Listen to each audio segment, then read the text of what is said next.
precision, watch investors collide. Hey, everybody, welcome to another episode of Fundraising, a podcast where we interview top early stage investors and get you, the first time fundraising founder, all the tips and tricks that you need to close out your very first round. And today I have a very special guest, a colleague of mine here at Harpoon Ventures, Riley. Today you're going to give some feedback I think that's unique, similar to Matthias, another episode that we recorded, because you can provide an insight as it relates to Harpoon Ventures, but then you are also the front lines for Black Flag, in which we get hundreds of applications. We've gone through over 1,000 now. So you can give a little bit of feedback, I think, on both. So this is going to be a very special episode. Let's start really quickly for the folks that don't know, a quick introduction of yourself and then a quick intro of Harpoon, what we invest in, average check size, and the stages we invest in. Yeah, excited to chat today, Matt. So this will be fun. Yeah. So as Matt said, I'm Riley, an investor on the Harpoon team here, and so Harpoon, we're a fund based out of San Diego, invest broadly in what we like to call critical technologies to America and the West. That can be everything from AI and compute to cybersecurity, software infrastructure, and then a lot in the broad deep tech umbrella with everything from biotech to energy and materials to defense, aerospace, and so a lot of exciting things we've done there. We at our core, we're seed investors, writing about a typical $3 million check is where we like to invest there. But then with Black Flag, as Matt mentioned, we're doing a lot more exciting things at the earliest stages, even sometimes pre-incorporation with founders who are still at their current company just with an idea. And those checks are typically coming in the K to a million range, and then coming with some pro rata and follow on those later rounds to support those exciting founders there. That was perfect. So some of these questions we're going to go to next are a little bit more about you. First being, how did you get into VC? What were you doing before VC, to give people a little context, and maybe why you made the decision to jump into VC? Yeah, absolutely. So, I started my career doing investment banking for about 5 years, and then went into private equity doing middle market buyouts of software and infrastructure companies. And so, I had a little bit of investing experience under my feet from that. But really, back in my investment banking days, I worked at an interesting bank where we had a model where we would actually engage with clients a bit earlier than when you'd typically get, a bank involved. So even at like the Series A stage there, and we would actually work as their exclusive banker for each transaction up until an exit. And so this actually gave us the unique opportunity to pitch and source some companies that were, way earlier stage than most bankers are seeing, and then kind of live alongside them as they raise their Series B, Series C, and then eventually did a sale or an IPO or something like that. And so really wanted to get back to doing some of that more early exciting stuff. And, not to harp on the private equity industry too much, but it's not as exciting when you're looking at some, software companies where you're getting some EBITDA multiple expansion and maybe doing some headcount reductions and more operational things at a much later stage company. And so really wanted to see, those truly exciting early stage ideas that I was seeing back in the day. And so was very happy to join the Harpoon team to get back to that. Yeah. Hey, we're a little biased. We say often that, we love our job. We have the best job in the world. It's not always easy, which is why one of the next questions that founders wanted to know was, what is your favorite part about being a VC? And then what is your least favorite part about being a VC?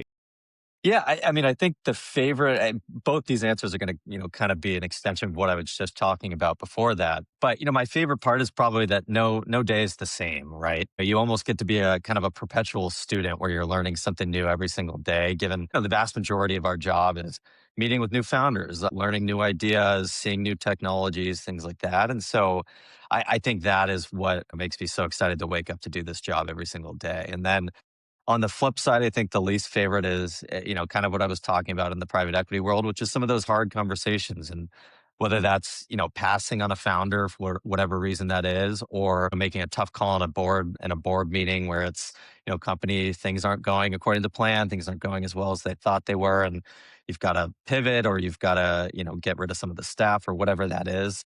That's a part of the journey. That's a part of the job. That's a part of the founder life. But, that's not the most fun thing. And so that can always, that's probably the least favorite part of it. Yeah, for sure. It sucks. What is another question that's similar, but this was another popular question founders wanted, which was, what is something that you wish founders maybe had a deeper understanding of as it relates to being a VC? A little peek behind the curtain, maybe. Yeah, I'd probably say it's that, we make mistakes. I'd say that's probably the biggest piece. Like, our job, as I said earlier, is meeting as many founders and seeing as many new ideas as we can. And just unfortunately, with that vast amount of volume, sometimes, whether the intro call didn't go well or something came up in diligence, we're going to miss some exciting opportunities. Just that's just the way it works in venture. We're going to pick some good ones. We're going to pick some ones that don't go well, and then we're going to miss some great ones too. And so, I don't think that, in every case should mean that the founder takes it back. Is like, I have a terrible idea. This isn't going to work. That's just the way it goes as a VC. And so I think particularly one of the hardest things about being an early stage, pre-seed and seed investor is just, if you don't have a growth or, a later stage fund focus, you're going to miss some things and you're not going to get the opportunity to look at it again. And so, yeah, I think sometimes founders can take it personally if you're passing on the opportunity. And I think it's just, that's the way it goes. Unfortunately, we see so many things that we're gonna make some mistakes as the humans we are. No. That's a great answer, honestly. So that's one of my favorite ones I've had. I've had dozens of these, and I haven't had a VC mention that. But that's a good way to look at it. Is we do make mistakes. We're not always right, and I think sometimes founders maybe misconstrue it as being, we're not a fan of theirs and we're not supporting them. That's not always the case, and a lot of times Yeah. we make the mistakes. Yeah, and I've had a lot of calls, 6, 12, 24 months down the line with folks. I'm like, you know what, man? I'm sorry. You were right. I was not right at the time. And I wish I gave you the check back then and I can't give you one now. But I think a fun thing at Harpoon too, if you talk to kind of anyone across the team or founders that we work with is I think we help with a lot of companies we actually don't end up investing in, or So we just true. kind of, keep up with them, go swing by the office anyways, or, we'll post on X or on LinkedIn about their fundraisers, even when we're not on the cap table. And so it's another fun thing of Harpoon is just being able to stick along some of the people because we want the critical technologies to win. And it's better if we're on the cap table, but even if not, we want them to win too. It's funny. I've heard founders mention that we are, in some cases, more helpful than any VC on their cap table, and we didn't Yeah. even invest. So, wish it was the case more often. But all right, last couple questions on your side here. What are some of the industries, problems, or spaces that you're personally most excited about? You mentioned some of the spaces we are at Harpoon, but anything in particular for you that's most exciting over the next few years? Yeah, I think what I've been the most excited about and, what we've been digging into a lot recently is more things, kind of on the picks and shovels side, right? The technologies that facilitate the end product that have really ingrained themselves, kind of become the infrastructure of an industry. I think a great example of a company that we invested in a couple years ago was MatX, right? So many different end use cases for AI right now that sometimes it can be hard to differentiate who's going to be the winner. And so, we looked at what's really going to go in the infrastructure on that side. And so we found MatX, which is actually enabling, building the chips to enable and power the LLMs. And then going even earlier in the stack, someone like Allo Atomics, right, who's doing small modular nuclear reactors to actually power the data centers. And then looking at, on the deep tech or the defense side, one I was super excited about recently was material hybrid manufacturing. Often gets a little confusing because we've got MatX and Material X, and also both in the infrastructure kind of enabling side of things. But they're actually 3D printing batteries in non-conformal shapes, and so there's 500 drone companies out there right now, and 100 UUV companies out there right now. So how do you go earlier in the stack? You look at who is building the batteries to power these things, and so that was a super interesting one there. Or someone like an Aerodrive, which is doing the autonomy software for satellites, or someone like a General Galactic, who's actually doing a new water-based propulsion to move those satellites rather than picking the end actual satellite manufacturer. And so I think that's where I've been really excited to invest recently is, ingraining yourself in the infrastructure of these end products that are going to be around for a long time, but where there's often a lot of competition. Yeah, I love that. That's a good answer. Our last question here. This is a little bit of time for you to prop Harpoon up a little bit. Why should founders pick Harpoon to be on their cap table? Yeah, I think probably the biggest thing is we do a lot of support, and so we've got government go-to-market guys in house who split their time between investment diligence and actually supporting the companies, and so they've actually earned up to I think it's about $1.3 billion in earned contracts across the portfolio. Everything from helping out with small SIBRs to a $50 million contract with the Army, all the way up to very large multi-$100 million programs of record, and then helping with congressional ads. And we've got a guy, Clint, out in DC, who does all the things in DC that I don't know how to do. He wears a suit and tie every single day and has his foot in the door and knows all the people that quite frankly, most people have no idea how to get in contact with and don't know how to play the game. And it's very important today, just given how much the government, this administration, is investing in critical technologies. And so I think that's one of the big things.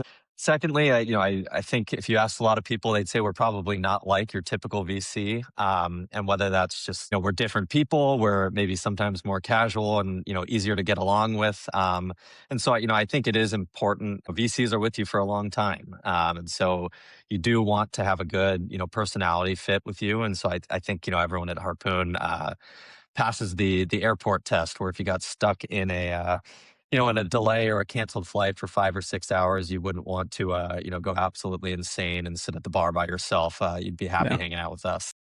Yeah. I love that. Or maybe a VC that, yeah, you don't really like that much. So Yeah. I agree. All right. Let's get into what people are here for, the fundraising process itself. We break it up into three different parts. The first being, how do they get into the room? How do they get a meeting with Riley? Second is, now they're in the meeting, how do they knock it out of the park and or hopefully earn additional meetings and go through the diligence process? And then the third step is, what does that actually look like to push a fundraising round over the finish line, building up a cap table, of choosing the right VCs and everything there. But going back to the first bit, a lot of folks listening, they haven't fundraised before. They maybe don't have a Rolodex. They maybe have a deck and they're thinking about fundraising. A lot of times we see them building up a list of VCs that they want to include or put on their cap table.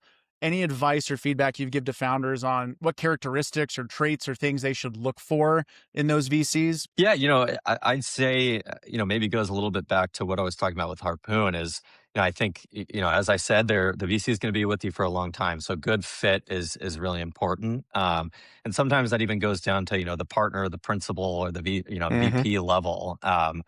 Of who you want to actually do the diligence process with, and who potentially is going to take a board seat or a board observer seat, or a lot of cases with Harpoon, we don't have a board seat, but I catch up with my founders, at least every other week. And so I think that's something really important to figure out there. And then, yeah, I'd say too, especially at the early stage, it's probably important to look at what the fund's focus is. I think sometimes it can be nice to have a fund that actually specializes in your space rather than going with a broad, generalist fund, which may be a little bit more okay at the kind of Series A, Series B, where you're looking for a good name and a bigger check, and maybe don't need as much kind of ongoing support there. And then, yeah, I think it's important too, just going along with the fit and everything like that, is someone who's going to give you ongoing support and can, write you a pro rata check in those, subsequent rounds and continue showing support. So that's a good response. Next question was kind of more around, how do they actually, now they have a list, what is the best way maybe for you when you receive a pitch deck or an email?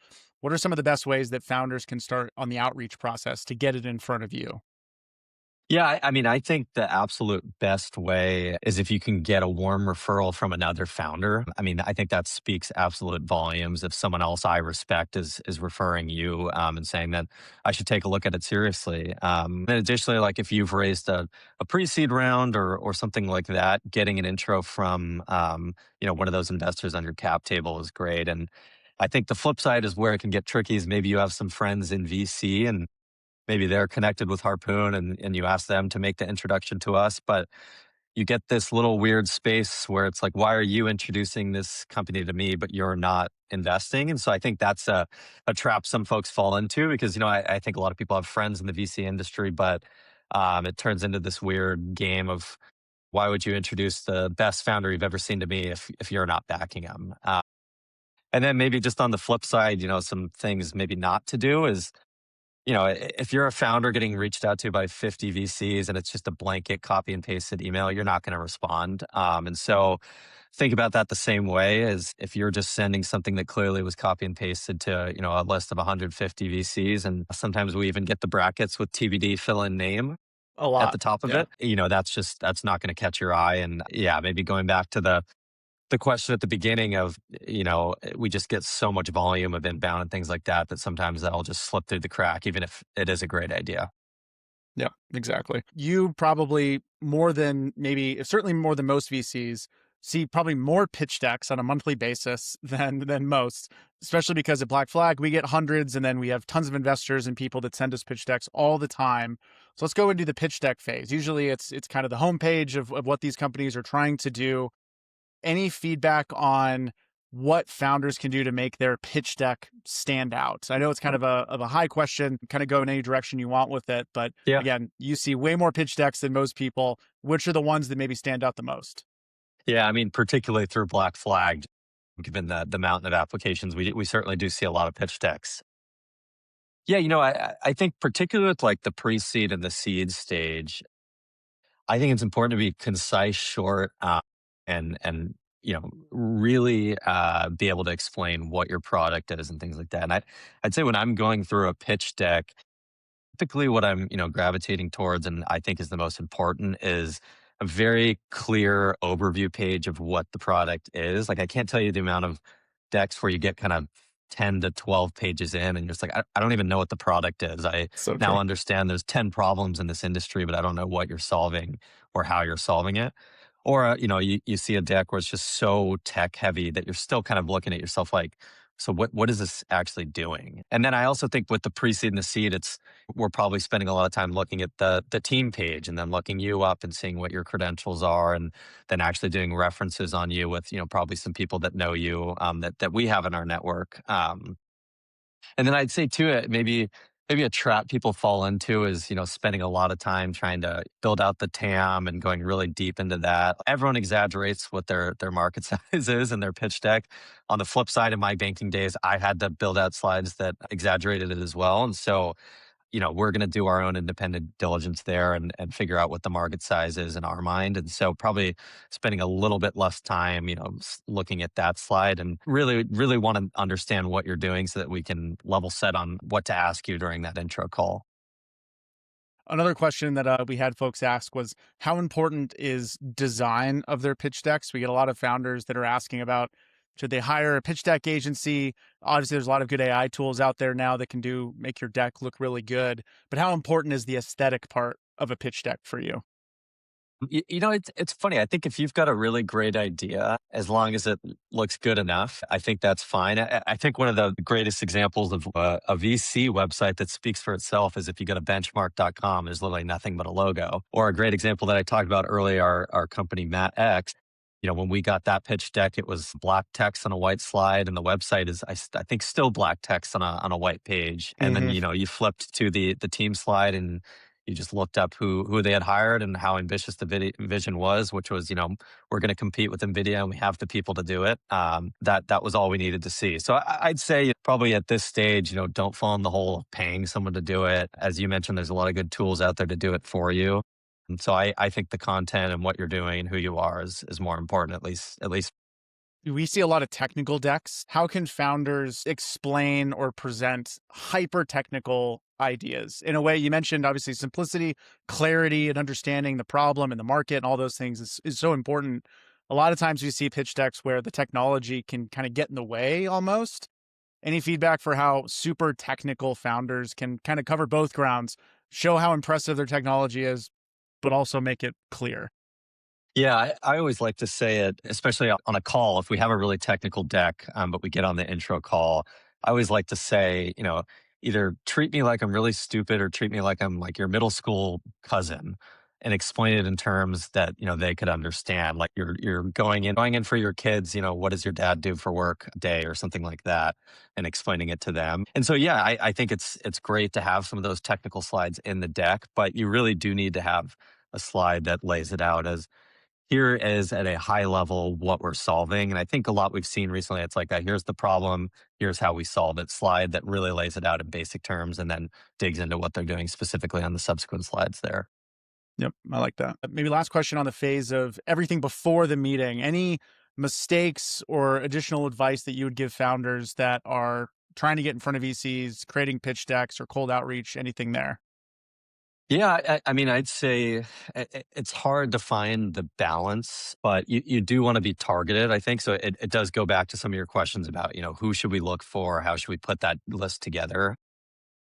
I think it's a tough balance because you are going to get a lot of no's. You're going to get a lot of people who don't even answer. But I don't think you want to be reaching out to 300 or 400 people on a list. That's just going to be a waste of your time. And quite frankly, you might end up with, 75 intro calls out of that where it was never a good fit with the fund. And so I think you do need to be smart about pulling together that list, making sure it is in their focus, making sure that fund has capital to deploy, making sure you're going to be able to actually get them on the phone. So I'd say probably finding that right balance of reaching out to just enough where you're going to find some that'll actually join the syndicate, not too many that you're going to burn yourself out and waste a lot of time on. Yep, I like that. All right, let's say that they've done all these things. Their pitch deck is great, everything is great. They're now going into the meeting with you. What are you looking for from your side as a VC, and maybe even specifically for Harpoon Mhm. in these intro calls? What are you trying to get out of them from the founder? Yeah, I think the biggest thing that you can usually tell within the first 5 to 10 minutes, honestly, is passion, quite frankly. You can tell that this founder, that this is everything to them. This is going to be their life's work. A lot of times I like to ask the question, at the end of the call, what do you see this turning into in 7, 8, 9, 10, 15 years? And maybe this is shocking to some people, but some founders will say, I see this as being, kind of an acquisition by Google or something like that, and that's great. That could be a good outcome, but I think the answer that really excites me is, if we got an acquisition offer in 5 years, I'd say no. I want this thing to go public. I want this to be a long-standing company. This is what I'm going to do for the rest of my life. And so I think you can usually tell when that energy and excitement and passion comes through the founder, especially with, going back to my answer on kind of building the infrastructure, the picks and shovels. Maybe it doesn't sound like it's the most exciting idea in the world, but they bring out that energy, they bring out that passion and get you as excited about, something like, advanced manufacturing, which maybe doesn't scream as like the $10 billion super exciting, sexy idea to do. But those founders can bring that out in the call and get you excited on that call as well. Yeah. On the opposite of that, are there any red flags? Is it when they don't bring that energy? Are there any other red flags or things that founders do wrong on those initial calls? Yeah, I'd almost say it's like, being pretentious and maybe don't show that energy in the call and not even, maybe not having the willingness to answer some of those questions. I'm not a technologist by background. And so back to one of your other questions, like I am going to ask that question of explain it, super basic terms. What are you doing? And help me get to the bottom of your technology. And I have had calls where you can tell that the founder seems frustrated or doesn't want to explain it, and easier to understand terms. Really, is just going like super deep in the tech jargon and talking over your head and things like that. And so, um, I think when you can have that early energy and that early conversation about what you're doing, it leads to a much more fruitful and fun conversation that then opens up the kind of deeper diligence questions after that. Yep, that's a good way to put it. I think that we see and have so many of these meetings; they all kind of blend together. So if you can stand out and be respectful, all those things, just any like normal conversation Yeah, and are a I'd huge say, help to yeah. us. Yeah, and a green flag too is, I think sometimes people make the mistake of wanting to get right into the pitch. Like, I like to just Yeah. kind of, talk about personal things for the first, 5, 10 minutes is fun. And if we go 5, 10 minutes over because of that, that's great. And so, yeah, particularly when you start meeting in person after the kind of intro call, I think it's great to level set on that personal side too. Yeah, that's so true. Similar to that, one of the questions we had from founders here was pitch deck or no pitch deck. Do you have a preference? Is there a balance? What does that look like? As on the call specifically for Yeah, yeah. founders to walk through. I actually love the conversational no pitch deck. And then if some of the questions lead to something a little deeper, pull up that specific slide. Or if you have, something that goes over the tech, or if you have something that goes over your go to market or any of the kind of contract wins or customers you already have, you could pull that up in the moment. And then I like when people actually then close it again. I love in-person meetings, not with the pitch deck, whether it's like over a coffee or just sitting in the conference room or something like that. And so I think a little bit when you're going slide by slide, I don't know, it gets you back to that kind of doing your middle school and high school presentations where you end up reading off the Yeah. slide inevitably. And I think it leads to a better conversation if you're just having no slides chat over Zoom or something like that. Another one of the questions that founders wanted to know is whether there's a preference on having all the founders on the call. This is the initial call. Keep in mind, just the CEO. Any thoughts or feedback there? I think it's probably dependent company by company. Yeah, I think sometimes the intro call, just like the founder CEO, works perfectly, unless your co-founder is going to talk a lot about the product, or you have another co-founder who's going to talk a lot about the go-to-market and the commercial motion. I think sometimes it's funny when you have like three co-founders on and two of them are on mute and don't say anything the whole time. But yeah, I'd say maybe it's the intro call can be the main founder, CEO, and then those subsequent calls you kind of tap people in to answer some of those diligence questions as you go into the product, tech, or other things. Yep. Yep. That's great. Last question here. Are there any questions that you would recommend founders ask of the VCs during this first process? Not questions that are for you to get excited about or to be like, oh, I'm glad they asked that question, but just for founders to take control of the process themselves. Yeah, maybe a more like kind of basic one is, as silly as it sounds, I think it is important to ask, whoever you're talking to from the VC if the fund is actually deploying capital right now. Yeah. For whatever reason, people could be in between funds, like we pause on new investments, only doing follow-ons and pro rata, all sorts of scenarios. And, I think you could end up talking to a VC for a month and then they tell you at the end, like, hey, actually, we don't have the capital. We could, we're going to start deploying out of our new fund over the summer or something like that. And that's just a waste of your time, unfortunately. Um, and then kind of maybe That another sucks. silly process-wise one at the end is I think it's important to ask, like, how long does your diligence process take? They'll tell you what they need, but you don't want to get stuck in this, like, 2 month loop of them continuing to ask for random, diligence requests and things like that. And so I think that's an important one. And then on the more kind of fun and personal side, I love when a founder at the end, or even I've sometimes had at the beginning, where it sort of feels like a test to see if I went through the pitch deck or not, is they ask, what gets you excited about my idea? And I think that's super fun to chat through, where I get to talk a little bit about why I liked the deck and why I wanted to take the intro call. Perhaps maybe another kind of similar to this question.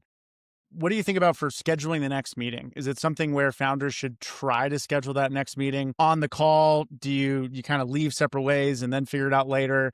What's the right way there? And it's probably hard because there's not really one right answer. It always depends.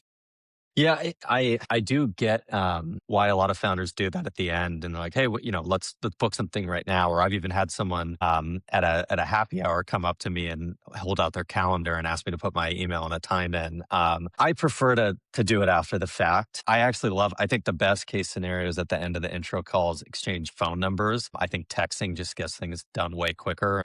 I'm also a big fan of just, calling people out of the blue and ambushing them with some questions. And so I think that's the best way to do it. And I'll be super responsive that way too, as it sifts through the noise of the inbox going right to the phone sometimes. But yeah, I think it can just feel a little strange to book something at the end of a call and kind of waste time with that awkward going back and forth.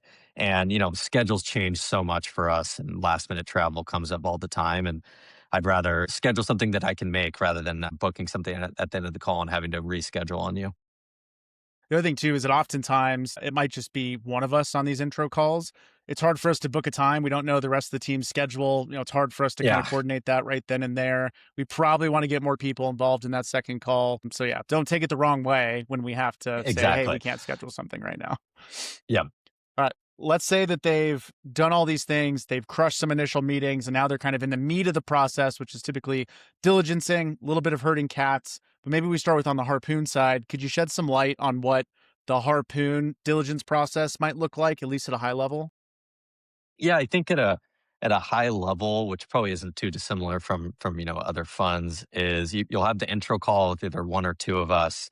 And then that next call will typically bring in two or three or four more folks. And particularly, if you either have a defense or a dual use focus, we'll bring in, two to three of those government go to market guys we have on the team. And so that call will look like, another overview at a high level of what you're doing, and then, a much deeper dive into what the product is and, how you're going to open up those government and commercial opportunities to sell into on that front. And so then after that, it would look like another call like that, probably a bit longer. And in between all of these, we are independently doing our reference checks on you, the founding team, whether that's with other VCs, with past companies you've worked with where we have friendly relationships, with other founders who maybe all those things like that, and then doing our independent diligence, talking to potential end customers and things like that as well. And then kind of just confirmatory final calls as some questions come up. And as I said, I think a lot of us on the team like to do random phone calls and texting over questions, which some founders I think love doing that. I know sometimes it can be annoying if we're just texting you one-off questions, but I think that's a big part of our diligence process, quite frankly. Whenever it's possible too, we like to squeeze in an in-person meeting. And, if you've got an office or some actual physical tech or hardware, that's, always a fun way to do things. And always great to do a coffee, a lunch, or a dinner, or a beer, or something like that as well, to just, connect on a personal level. So yeah, I'd say, our process can take anywhere from, 1 week to 4 weeks, depending on kind of the situation and the stage. Sometimes those earlier stage ones like Black Flag just move so quickly. But yeah, I'd say that's kind of typically what we're doing. Yep, I like that. Although it's a nice problem to have, a lot of times founders will get to a phase where the round's getting hot, things are moving quickly. They have a lot of VCs that maybe VCs that said no 3 weeks ago are now coming back and wanting to get in. It's really stressful. It's one of the most stressful parts about the fundraising process is this period where you kind of have to start saying yes and no to certain Yeah. VCs and you have to push people down to get people in. What are some advice you give to founders on making the as best as you can, the right decision here on what funds to allow in? You already kind of mentioned earlier in the funds you're looking for, but any additional advice on kind of building your cap table for this very first round? Yeah, I mean, I think it's yeah, a lot of the things we talked about earlier is what those funds focuses are. If they're going to be able to help you and assist you, and I think you've also got to do your independent diligence as a founder on those funds. And so a lot of people ask us for references of past founders. So I think that's a great way to kind of sift through if you've got a bunch of offers is figure out what the other founders like about that fund and be very, upfront with them. And you can tell them I have offers from, these XYZ funds. And I think a lot of at least our founders will be very honest about what they have enjoyed working with us, enjoyed about working with us, what they haven't enjoyed about working with other funds. And yeah, even ask those founders like if they didn't like something about Harpoon or didn't like someone about whichever fund. And so I think that's important, just as we're doing references on you to do references on your end. And then, yeah, I think sometimes people also these days talk about we want a big, flashy multi-stage logo to set us up for the seed or the Series A. I do think it's good to have good logos on the cap table, but sometimes I don't think it's as important at the pre-seed or seed these days to get a big multi-stage fund because then if they don't come in and immediately lead the seed or the Series A, then that looks, interesting. And that happens a lot. Maybe you want to bring on another big logo at the A, but then folks are like, why isn't your lead seed investor who has, Series A, Series B, Series C capabilities not investing in this round? So yeah, no right way to do it and a lot of different ways to think about it. Yeah. Yeah. That's one of those things, especially if it's your first time going through it. It's almost the second or It's a third lot to time where you handle. finally, it's so much to handle. It's so much. And it's kind of an impossible decision. You're almost like Yeah. making, a 10-year life decision based on what could be only a couple weeks worth of information. So it's kind of an impossible piece. Are there any other common mistakes that you see founders make in kind of the later stage of their fundraising process or things that they should know as they're navigating these? Yeah, I mean, I'd say, particularly in the situation you're talking about, where you have a lot of offers, you're going to get people offering bigger checks, higher valuations, and I think that can be a trap to fall in, particularly at the early stage, if you don't deserve that valuation. And I think it always makes me think of that classic scene in the Silicon Valley TV show where the founder's yelling at the bar about how he could have taken less money. And yeah, it's unfortunate. We're going to go through cycles and 2021 and now where they're just getting some crazy entry round valuations for deep tech companies. And you want to make sure in a year or 2 years from now that you're going to be able to justify a bump up. And if you're raising it, 65 out the gate, are you going to be able to raise it 150 in a year from now when you need it? So just, I think that's probably one of the biggest traps to fall into. And I know that can probably sound funny to some founders, given we're trying to get lower valuations as a VC and get some ownership. But I think it truly is important to think about, that phasing of valuation, sizing, everything like that. No, it's been a common response that VCs, and again, it's because it sounds like we're giving them bad advice because it's like, yeah, raise at a lower valuation. Of course, Yeah, that's what you should do. But a lot of VCs, there's some resources out there we could try to find that show how raising your Series A and beyond certainly is when you almost, especially as a hard tech company, is when you really need that capital too. exactly. And if you end up setting yourself too high at that seed, which is typically still very exploratory, it's going to be even harder to raise your most critical round later on. So it's Exactly. definitely good advice. All right, let's say that they've closed the round out. Everybody's celebrating. You get 5 minutes to celebrate, and then it's back to work, and the real work begins. But what are some of the things that founders should be aware of? Any mistakes that you see founders make right after they close the round, maybe for the first 3 to 6 months after? A lot of these folks, it's the first time they've seen money like this. It's hard to know how to spend it in Yeah. many ways. But any advice for them? Yeah, I mean, I'd say it's all a part of the lead up too, and how you're thinking about the company. But yeah, you got to be diligent about your burn, and how much you're going to start spending. It's much better to have 18 to 24 months of runway than 6 to 12 months of runway, obviously. And so I think one of the biggest mistakes we've seen is getting a big new office and hiring a bunch of people.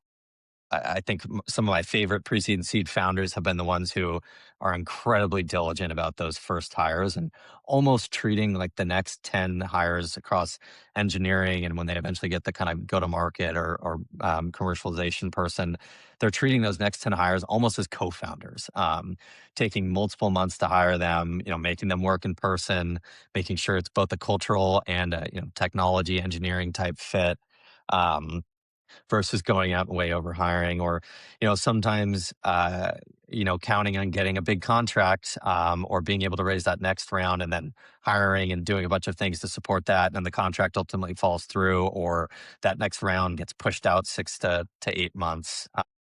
So I think it's probably not a unique answer, but I think it really is just important to really manage that burn and runway. And you never know when, VCs are going to start tightening their wallets, or we're going to go through, a downturn and your customers are going to start drying up. If you're signed to the government, there's going to be a shutdown and your contract gets delayed 4 to 5 months. So I think that's probably the biggest mistake we've seen with folks and most important thing to think about. Yeah. Are there any other, actually, maybe a different way of looking at it is the relationship you have with your VCs going forward? Any expectation setting or feedback you give to founders is what they can expect from their VCs once that round is closed? Because sometimes founders get a little either confused or they don't really know how that relationship kind of pans out after.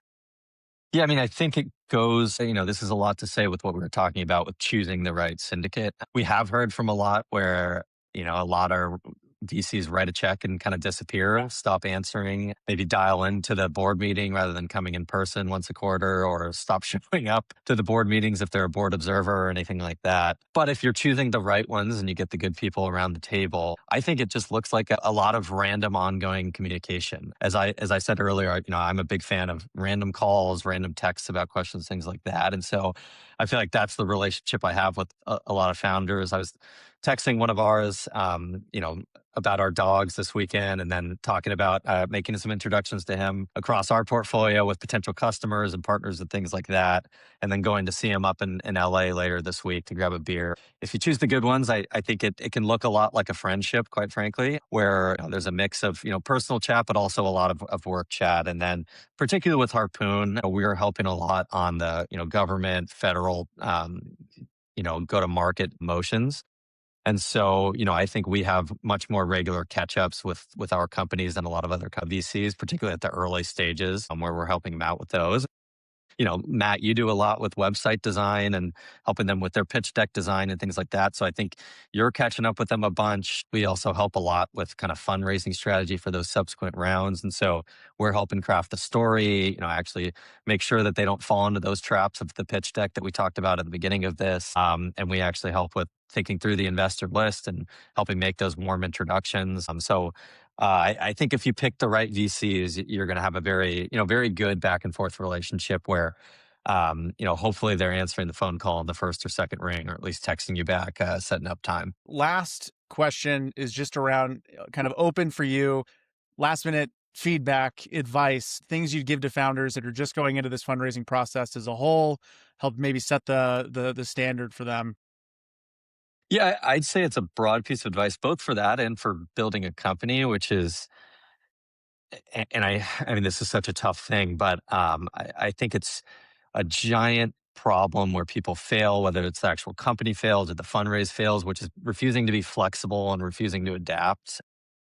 We've seen some great companies where they had an initial idea, which we loved the idea. We backed the founders based on that. But we truly, we're backing the founders and not necessarily always just the idea. We're backing that you will be able to do something, you'll be able to get something done. And they made a technological discovery along the way, completely pivoted the business, brand new end product, now doing better than we ever could have expected. And, we're thrilled for them.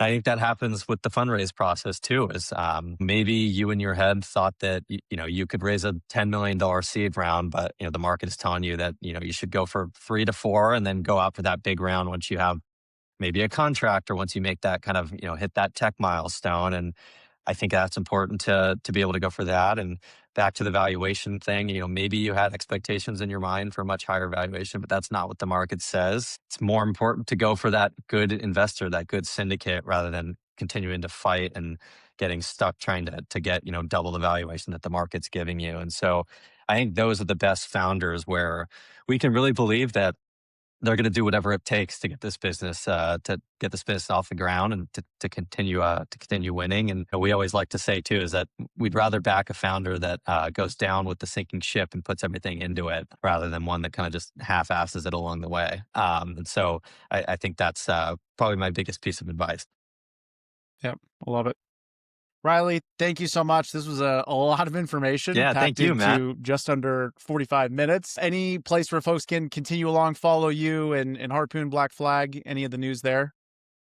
Yeah, I mean, we continuously update our website with news and write down some things on there, and then always feel free to reach out to me on LinkedIn or on X or email or anything like that. I'm always happy to chat with folks and get up to LA. I'm from the South Bay, from Manhattan Beach, and so spent a ton of time up in El Segundo, Torrance, Redondo, Hawthorne, all of that, and spending a lot of time in the Bay Area as well. And so hopefully, to anyone listening, get to hang out with you in person sometime soon.